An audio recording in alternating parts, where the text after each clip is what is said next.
태주는 두 손으로는 윤서의 옷을 벗겨내며 동시에 입술로는 목덜미를 따라 가슴으로 내려갔다. 그의 손은 가장 빠르게 윤서의 방어막을 걷어냈다. 어깨와 팔을 덮고 있던 옷이 거칠게 미끄러져 내려가 복도 바닥에 떨어졌다. 태준의 입술은 윤서의 목덜미에 부드러운 살을 끈적하게 훑었다. 그의 거친 숨결이 그녀의 귓바퀴를 스쳤고 윤서의 숨은 완전히 멎었다. 쇄골을 지나 그의 입술과 혀는 가슴을 향했다. 주방 복도의 희미한 불빛 아래에서 그의 집요한 탐닉은 윤서의 봉긋이 솟은 영역에 집중되었다. 윤서는 태준의 뜨거운 열기에 숨막히는 전율을 느꼈다. 그녀는 억눌린 신음을 흘리며 온몸을 내맡겼다. 태준은 윤서의 옷을 완전히 벗긴 채 차가운 복도 벽에 기대어 서 있는 그녀의 앞에 섰다. 그는 천천히 무릎을 꿇었다. 이 무릎 꿇은 자세는 노골적인 탐닉을 위한 준비였다. 윤서는 자신의 모든 방어막이 무너지는 것을 느꼈다. 태준은 고개를 숙여 윤서의 깊은 숲을 찾아 내려갔다. 본격적으로 영상에 들어가기 전에 잠시 시간을 내셔서 구독과 좋아요, 그리고 새로운 영상을 바로 받아보실 수 있도록 알림 설정까지 꼭 부탁드립니다. 이 모든 것은 무료로 채널을 응원하는 가장 좋은 방법입니다. 감사합니다. 구독과 좋아요, 알림 설정은 채널에 큰 힘이 됩니다. 영상 시청 전에 잠시 시간을 내어 무료로 응원 부탁드립니다. 오늘 이야기 시작합니다. 오래된 정의 온도. 소금기가 섞인 해풍이 끈적하게 달라붙는 초여름의 오후. 윤서는 태준의 현관 앞에서 잠시 숨을 골랐다. 넉넉한 반찬통이 담긴 보랭백의 손잡이가 손가락 마디를 파고들었다. 이혼 후 혼자가 된 태준에게 반찬을 가져다 주는 일은 이제 윤서의 무거운 책임감 중 하나였다. 이모의 딸, 그러니 태준에게는 누나의 딸. 어릴 적부터 남매처럼 붙어 지냈던 그들이었다. 그러나 지금 윤서는 어딘가 낯선 기시감에 사로잡혀 있었다. 누나 와 있었네. 잠깐만. 도어록이 풀리는 둔탁한 소리. 태준은 늘어진 티셔츠 차림이었다. 윤서는 그가 겪었을 지난 1년의 고독이 그 옷깃의 흐트러짐에 묻어있다고 생각했다. 그의 눈빛은 여전히 온기와 진심을 담고 있었으나 오래된 외로움이 드리운 옅은 그늘도 함께였다. 또 이렇게 많이. 고맙다는 말도 이젠 입 아프다. 뭘? 엄마가 끓여준 미역국도 있는데 혼자 먹기 심심해서 가져왔지. 설거지는 해놨지? 잔소리 안 하게 해라. 윤서는 짐짓 태연한 목소리로 웃었다. 평소와 다름없는 일상, 다름없는 농담. 그러나 무심코 태준이 윤서에게 컵을 건네던 순간 미세한 균열이 생겼다. 컵에 남아있던 차가운 물방울과 그의 손가락 끝이 닿았다. 찰나의 접촉이었지만 윤서는 그곳에 남은 온기를 느꼈다. 너무나 익숙해서 무심했던, 그러나 동시에 너무나 낯선 체온.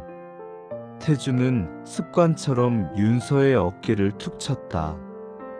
누나가 챙겨주지 않았으면 아마 난 편의점 음식으로 버티다가 곧바로 위장병 왔을 거야. 그래, 내 동생 위장은 누나가 지킨다. 동생. 그 단어는 윤서에게 안전벨트이자 동시에 족쇄였다.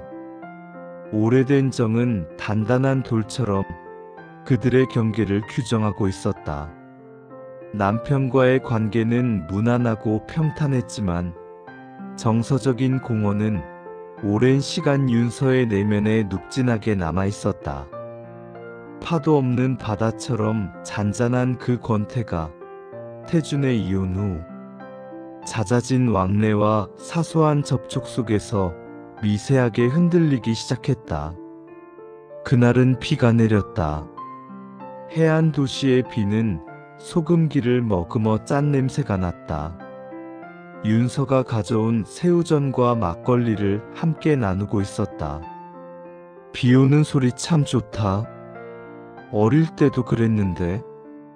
이모 집 마루에 앉아서 빗소리 듣는 거. 태준이 나지막이 말했다. 그때 네가 우산 두고 가서 내가 우산 들고 너 데리러 갔다가 둘 다 쫄딱 젖고 왔잖아. 엄마한테 엄청 혼났지. 추억은 안전했다. 과거는 그들을 영원히 남매라는 울타리 안에 가두어 주었다. 그러나 현재의 시간은 달랐다. 태준이 윤서의 컵에 막걸리를 따라주다가 잔이 부딪혔다. 또다시 아주 짧은 피부 접촉. 윤서는 가슴 안쪽에서 얇고 날카로운 파열음을 들었다. 그날 밤 집에 돌아온 윤서는 잠을 이룰 수 없었다. 남편은 옆에서 평화롭게 잠들어 있었다. 그 고요하고 익숙한 공간이 낯선 곳처럼 느껴졌다. 태준의 체온, 눈빛, 젖은 우산에서 흘러내리던 물기가 만들어낸 현관의 고요. 모든 것이 정이라는 단단한 껍질을 깨고 사랑이라는 새로운 형태로 변이하고 있었다. 윤서는 죄책감과 열망 사이에 아슬아슬한 줄타기를 하고 있음을 자각했다. 윤서는 이 감정을 부정하려 했다. 외로움이 불러온 착각, 가족에 대한 연민, 책임감의 과잉. 그것이 전부라고 스스로를 속였다. 우린 사촌이야. 가족이야. 그러나 이모티콘처럼 가볍게 주고받는 문자 메시지 속에서도 태준의 목소리가 들렸고 그의 존재가 그녀의 일상을 잠식하고 있었다. 그의 눈에 비치는 자신의 모습이 너무도 생경하고 그래서 끌렸다. 남편에게서는 볼 수 없었던, 아니, 이미 너무 오래전에 사라진 자신을 갈망하는 듯한 깊은 눈빛. 그 눈빛에 자신도 모르게 대답하고 싶어졌다. 며칠 후 윤서는 태준의 집 앞에서 현관문을 열지 못하고 서 있었다. 분명히 반찬 배달 때문에 온 것이었지만 오늘 문이 열리면 안 될 것 같다는 직감이 그녀를 짓눌렀다. 그때 태준에게 전화가 걸려왔다. 누나, 혹시 지금 어디야? 괜찮으면 잠깐 와줄 수 있어? 목소리에 희미한 떨림이 섞여 있었다. 왜? 무슨 일 있어? 별건 아니고. 아까 짐 옮기다가 발목을 좀 접질렀는데 혼자 서 있기도 힘드네. 급하게 파스랑 붕대만 좀. 미안해. 누나밖에 연락할 사람이 없어서. 윤서는 전화를 끊고 119를 부를까 잠시 망설였다. 하지만 그의 목소리에 담긴 의존, 그 깊은 외로움이 그녀의 이성을 마비시켰다. 가족이니까. 이 안전한 명분 아래 그녀는 마침내 현관문을 열었다. 비가 다시 세차게 내리기 시작했다. 윤서가 급히 사온 파스와 붕대가 든 비닐봉투에서 빗물이 뚝뚝 흘렀다. 축축한 우산에서 떨어지는 물기가 현관 바닥을 빠르게 적셨다. 윤서의 심박수가 빗줄기의 리듬처럼 빨라졌다.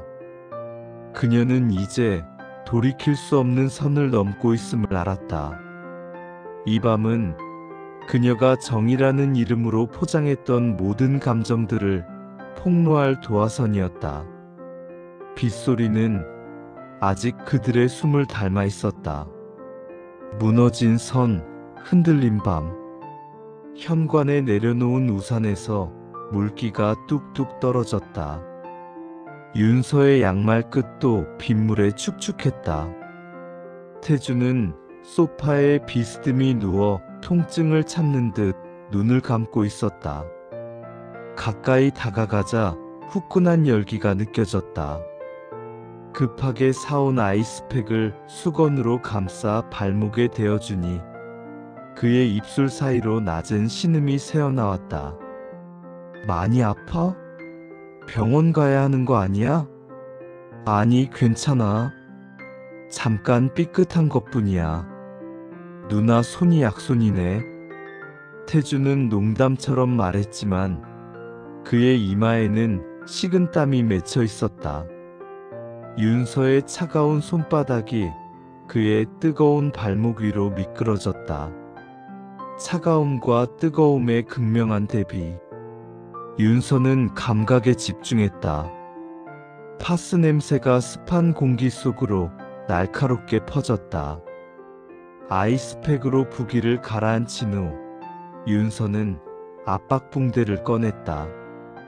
무릎 아래를 잡고 조심스럽게 감기 시작했다. 조금만 더 올려 잡아줄래? 발이 미끄러워서. 태준의 발목을 지탱하기 위해 윤서의 손은 그의 맨 종아리 안쪽 살갗에 닿았다. 윤서가 붕대를 감는 동안 태준은 그녀의 숙인 뒷모습에서 눈을 떼지 못했다.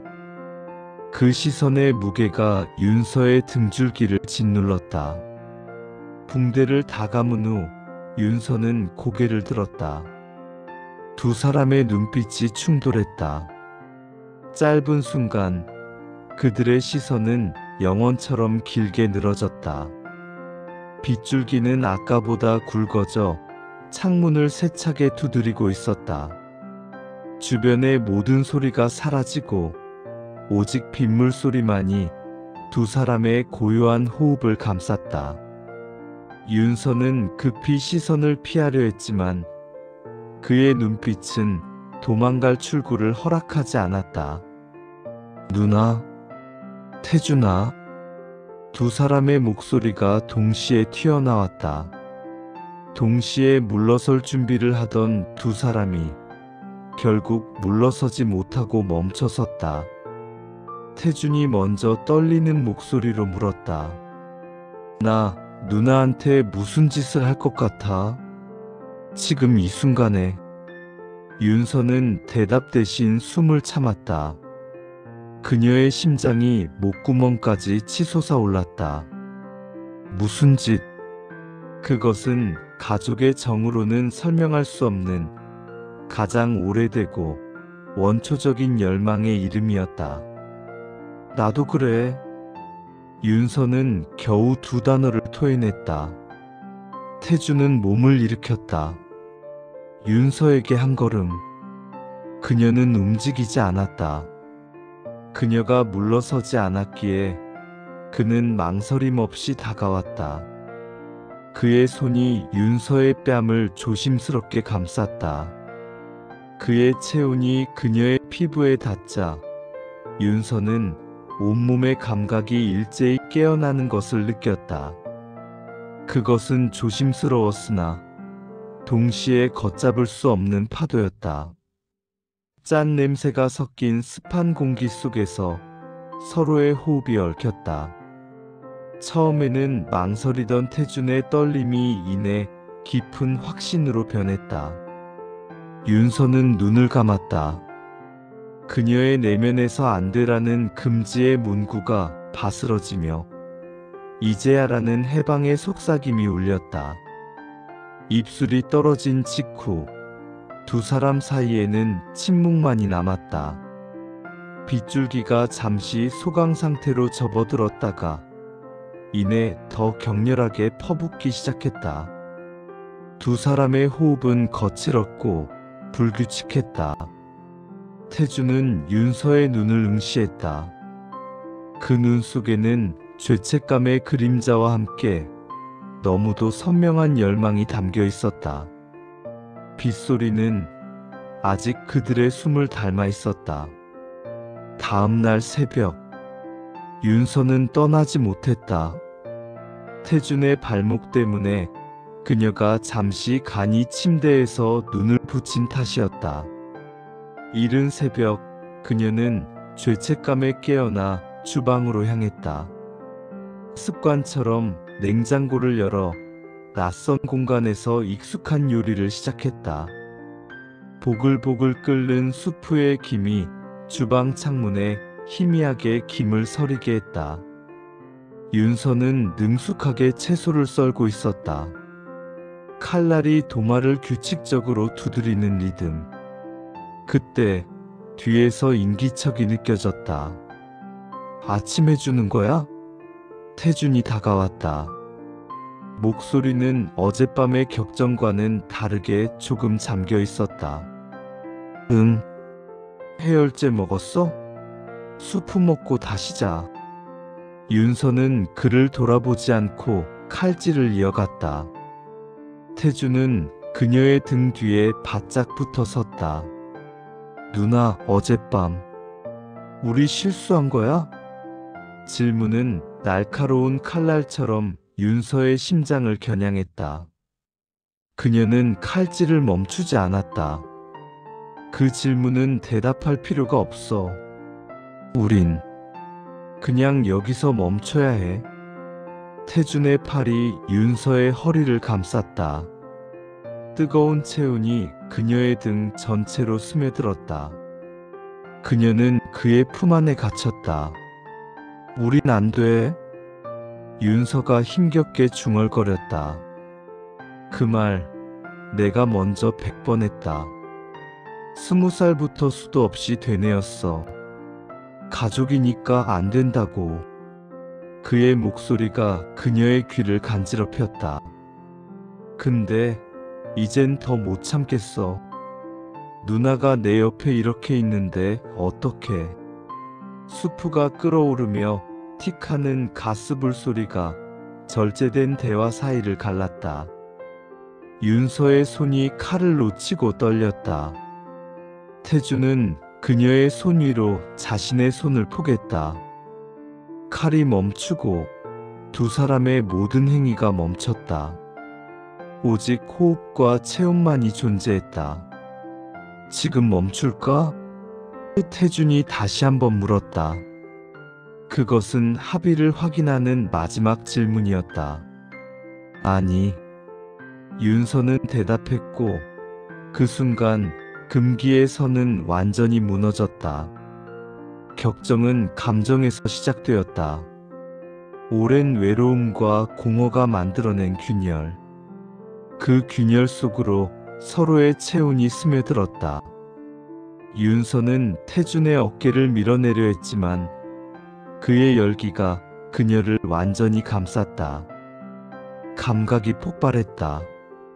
그의 숨결, 귓가에 울리는 심장 소리, 그리고 마침내 행위로 이어졌다.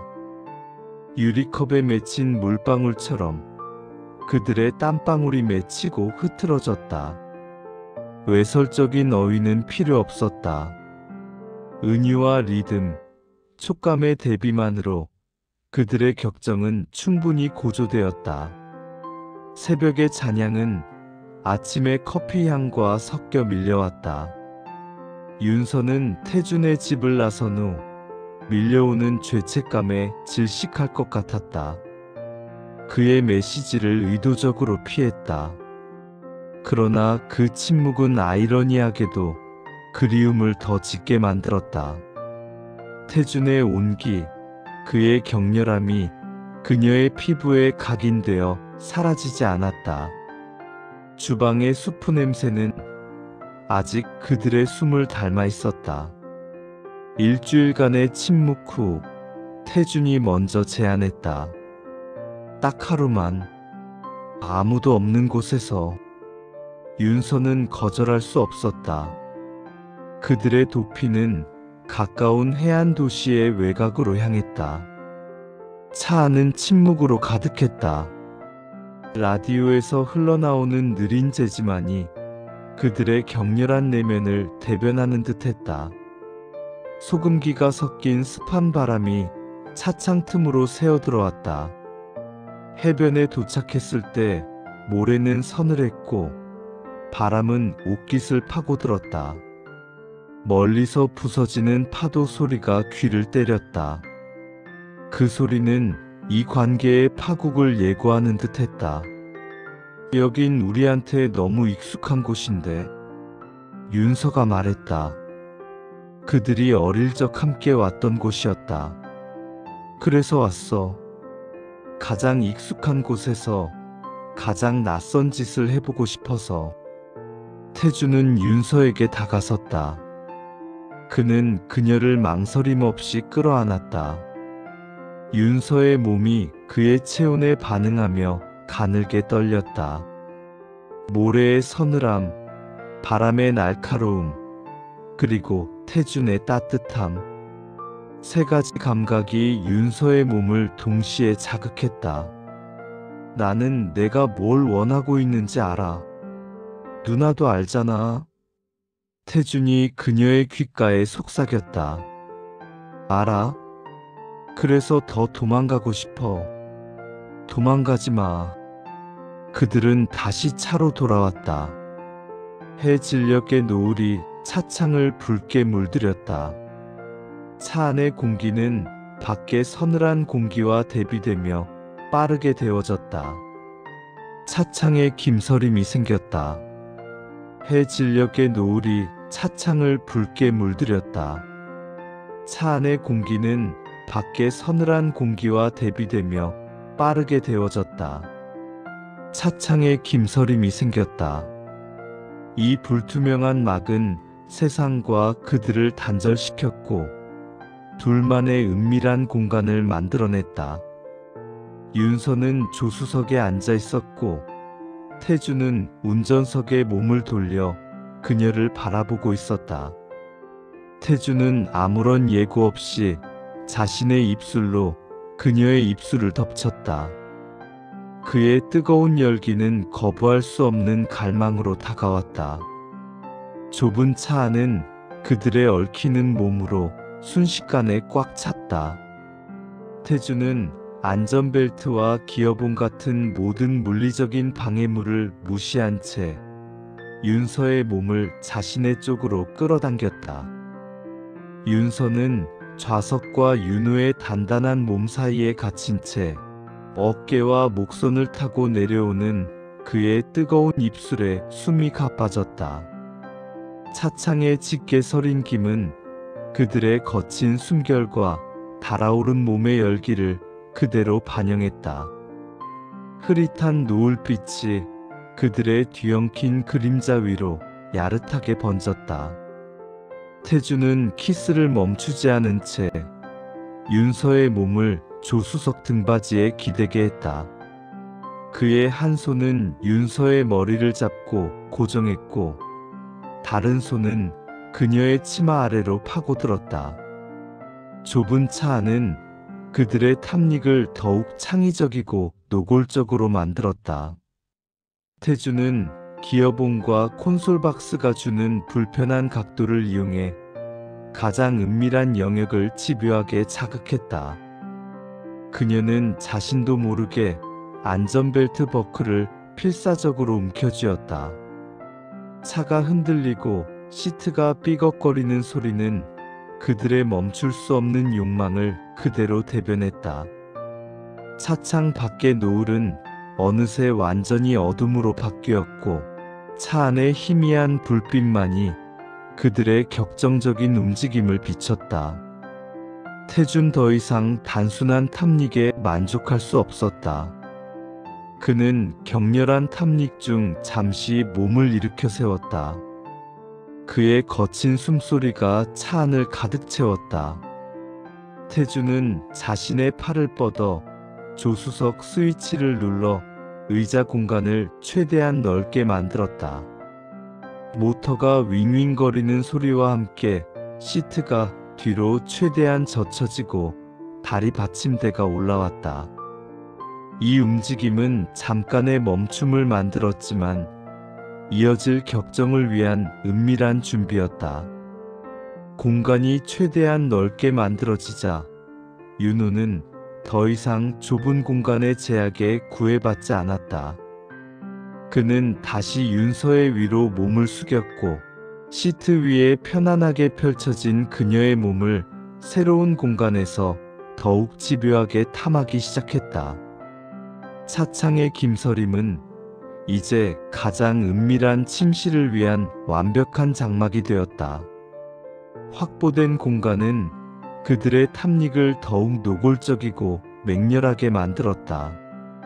확보된 공간은 그들의 탐닉을 더욱 자유롭고 지배적으로 만들었다. 태주는 뒤로 최대한 젖혀진 조수석 위에서 윤서의 몸 전체를 자신의 눈높이 아래 두었다. 태주는 다리를 시트 밖으로 완전히 끌어내 자신의 허벅지 위에 올렸다. 그는 그녀의 다리를 벌려 자신의 어깨에 걸치게 했고 가장 깊은 곳으로의 접근이 아무런 방해 없이 이루어졌다. 확보된 공간 덕분에 태주는 허리를 숙여 윤서의 가슴과 목덜미를 집요하게 탐닉하는 동시에 아래로는 자신의 중심을 가장 맹렬하게 움직일 수 있었다.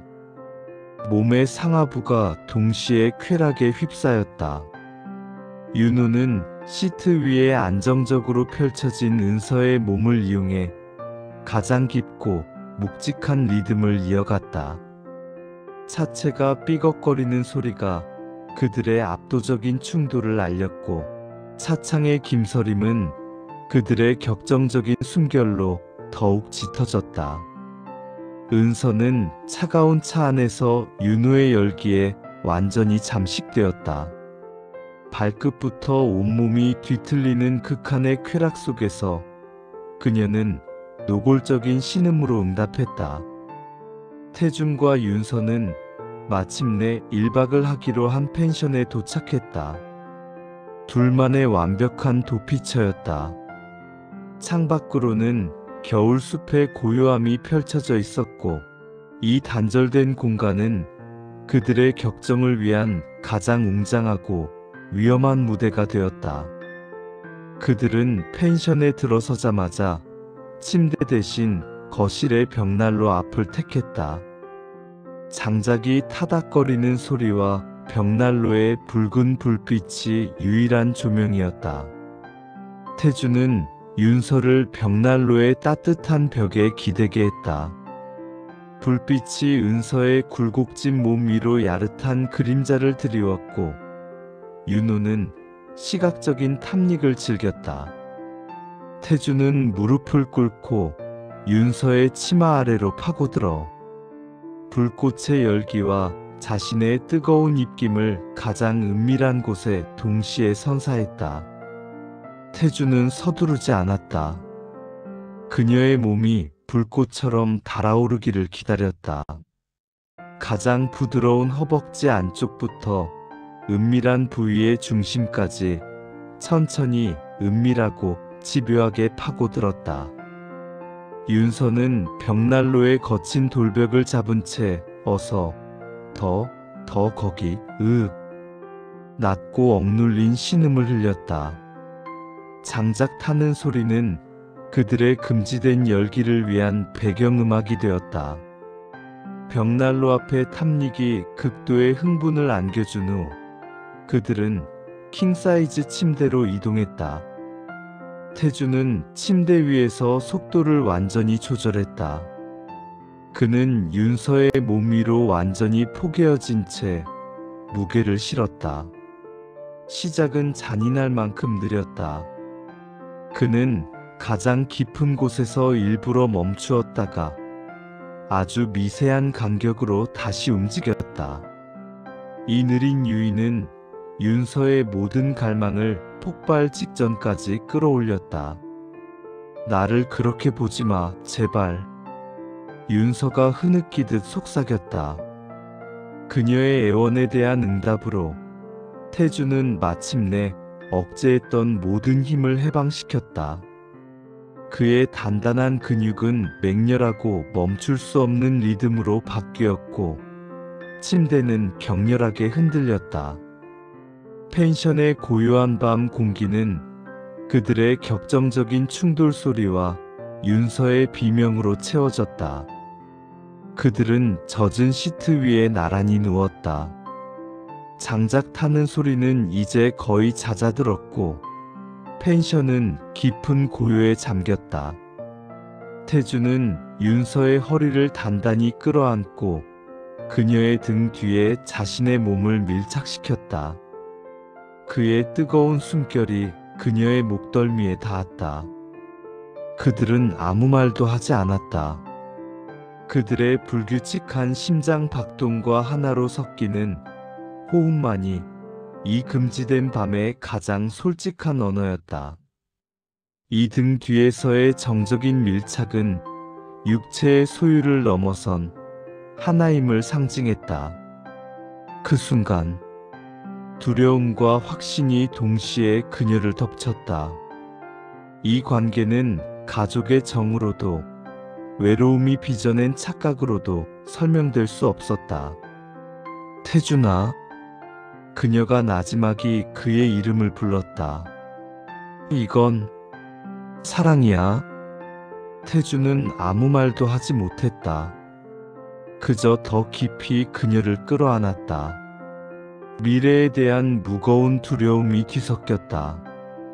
이 사랑은 아름다웠지만 동시에 무거운 빚이었다.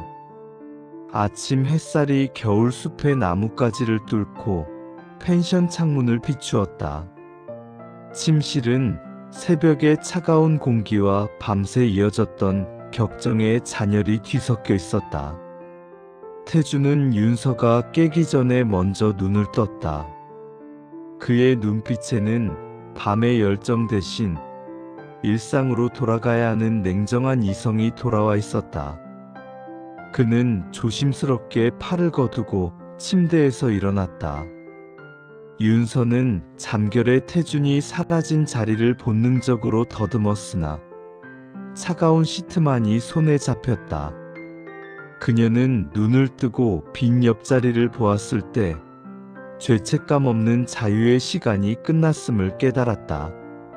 하지만 하루 만에 일탈로 끝내자던 약속은 원래부터 지켜지지 못할 약속이었다.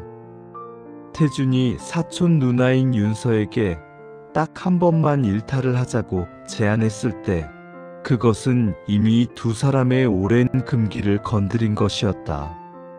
핏줄이라는 경계와 가족이라는 질서는 그들의 은밀한 갈망 앞에서 힘없이 무너졌다. 그들의 첫 번째 격정은 한 번의 일탈이 아니라 걷잡을 수 없는 중독의 늪으로 가는 치명적인 입구였다. 하루 만에 일탈로 끝내자던 약속은 원래부터 지켜지지 못할 약속이었다. 태준에게 사촌 누나인 윤서와의 금지된 탐닉은 일탈이 아닌 가장 진실된 사랑의 연장선이었다. 한 번 물꼬를 튼 그들의 관계는 사랑의 이름으로 걷잡을 수 없는 격정으로 변했다. 태준은 자꾸만 윤서와의 격정의 시간들을 더 많이 갖게 되었다. 태준이 윤서에게 보내는 문자는 집착이 아닌 그녀의 존재를 확인하고 갈망하는 애절한 구애였다. 어디야? 대신 누나, 지금 어디서든 나를 생각해. 보고 싶어. 언제 와? 대신 오늘 밤에 우리 둘만의 시간을 가질 수 있을까? 잠시라도 좋아. 윤서는 그의 애절한 메시지 앞에서 무너졌다. 그녀의 간결한 답은 남편에 대한 죄책감과 태준에게 달려가고 싶은 갈망 사이의 위험한 줄타기였다. 가족 모임에서 태준은 가장 완벽하게 사촌 동생의 가면을 썼다. 하지만 그의 눈빛과 행동은 윤서만을 향한 은밀한 신호로 가득 차 있었다. 신우이가 웃으며 말했다. 어머, 태준이. 요즘 윤서 언니랑 너무 자주 보이지 않니? 이혼하고 누나한테 아주 딱 달라붙었네.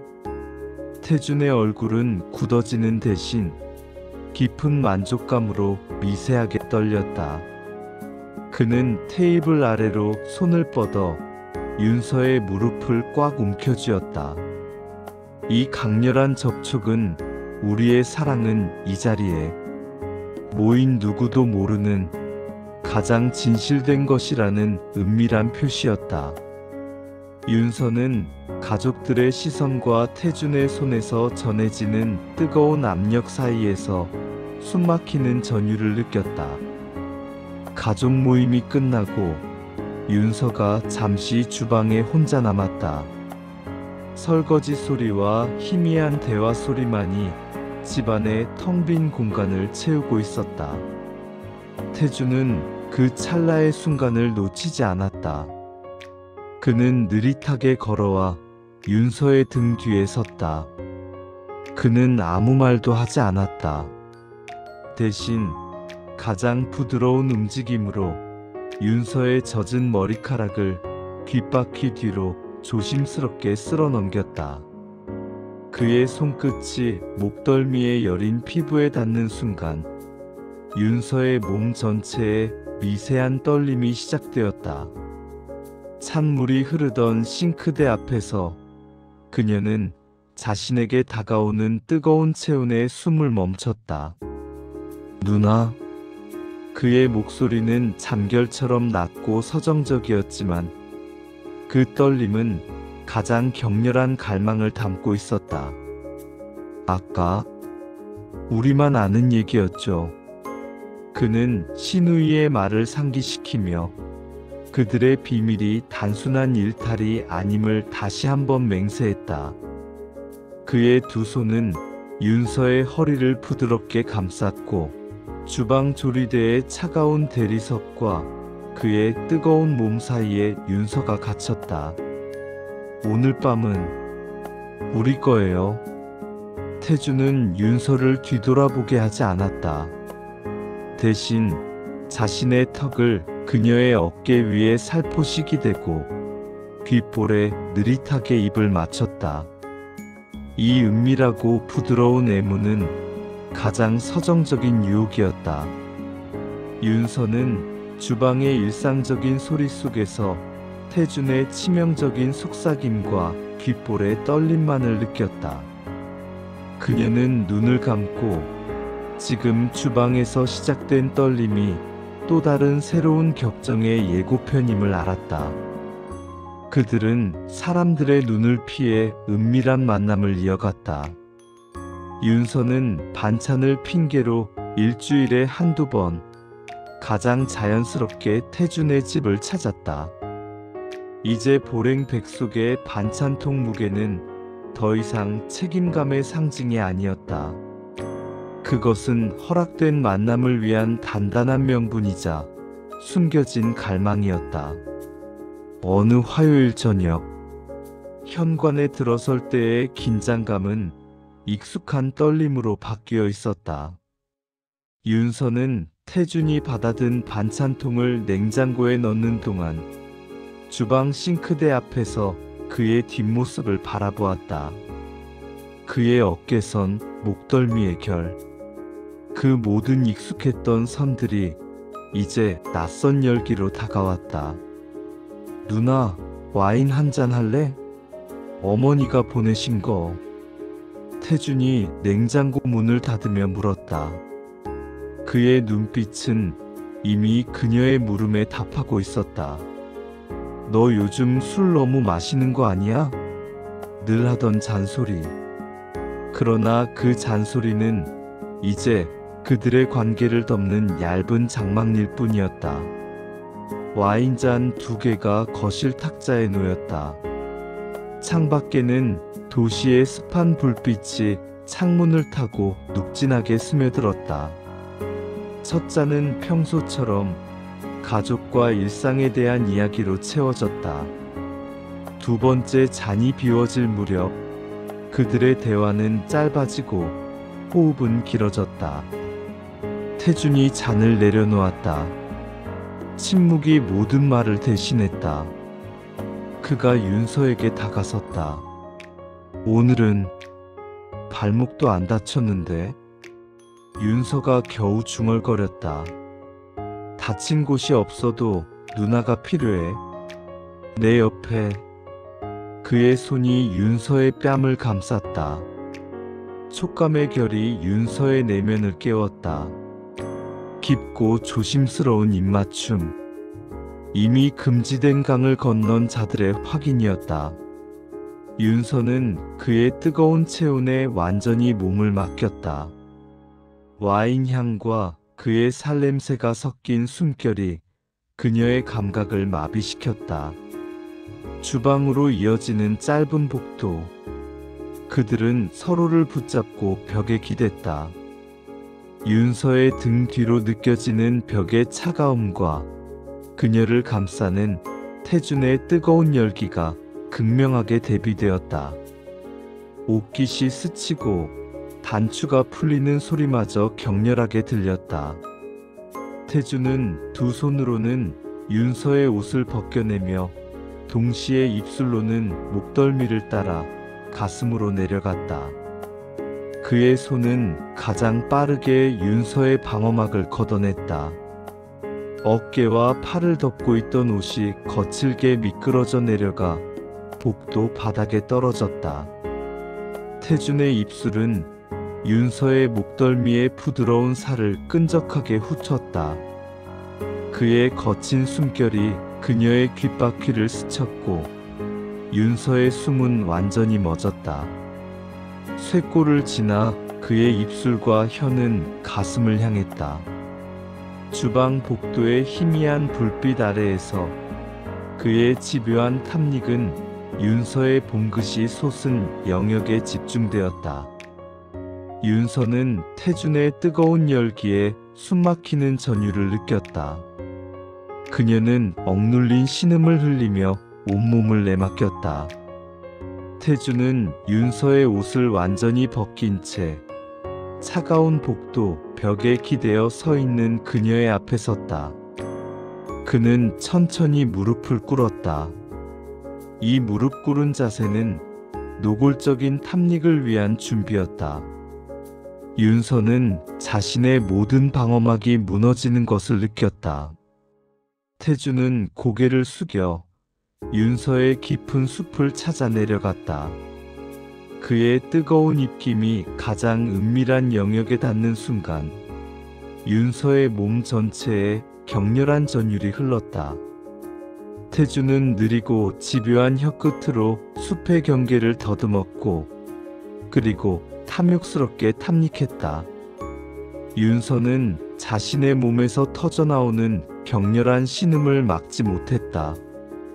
태준은 서서히 자신의 몸을 일으켜 세우고 윤서의 얼굴을 자신의 중심에 가져갔다. 태준은 자신의 단단한 중심이 윤서의 입술에 닿을 듯 말 듯한 거리에서 멈췄다. 그의 열기가 윤서의 얼굴 전체를 감쌌다. 그녀는 망설이지 않았다. 자신의 손으로 태준의 허리를 부드럽게 감싸쥐고 그의 단단한 중심을 자신의 입으로 기꺼이 받아들였다. 그녀의 숨결과 끈적하고 섬세한 애무는 복도 벽에 갇혔던 태준을 다시 한번 최고조로 끌어올렸다. 격정이 지나간 후 태준은 거친 숨을 몰아쉬었다. 그들은 아무 말도 하지 않았다. 서로의 뜨거운 숨결과 불규칙한 심장 박동만이 그들의 금지된 사랑을 속삭였다. 윤서의 눈에는 죄책감과 절망이 있었지만 태준의 깊은 눈빛에는 오직 그녀를 향한 맹렬한 사랑만이 담겨 있었다. 태준은 윤서의 얼굴을 두 손으로 감싸쥐고 가장 부드러운 키스를 나눴다. 격정적인 키스가 아닌 애절하고 서정적인 교감이었다. 누나, 그의 목소리는 낮았지만 단호했다. 이건 일탈이 아니에요. 사랑이야. 윤서는 그의 말을 부정할 힘이 없었다. 며칠 후 비가 세차게 쏟아지던 밤, 윤서는 남편에게 급한 일로 친정집에 간다고 거짓말을 했다. 태준에게서 걸려온 전화 한 통이 그녀를 불렀다. 보고 싶어서. 짧고 단호한 한마디. 그녀가 도착했을 때 태준은 현관에서 그녀를 기다리고 있었다. 윤서의 젖은 우산을 받아들고 그는 그녀를 기다렸다는 듯 거실로 이끌었다. 빗물 소리가 창문을 두드리는 세찬 리듬 속에서 그들의 감정은 빠르게 고조되었다.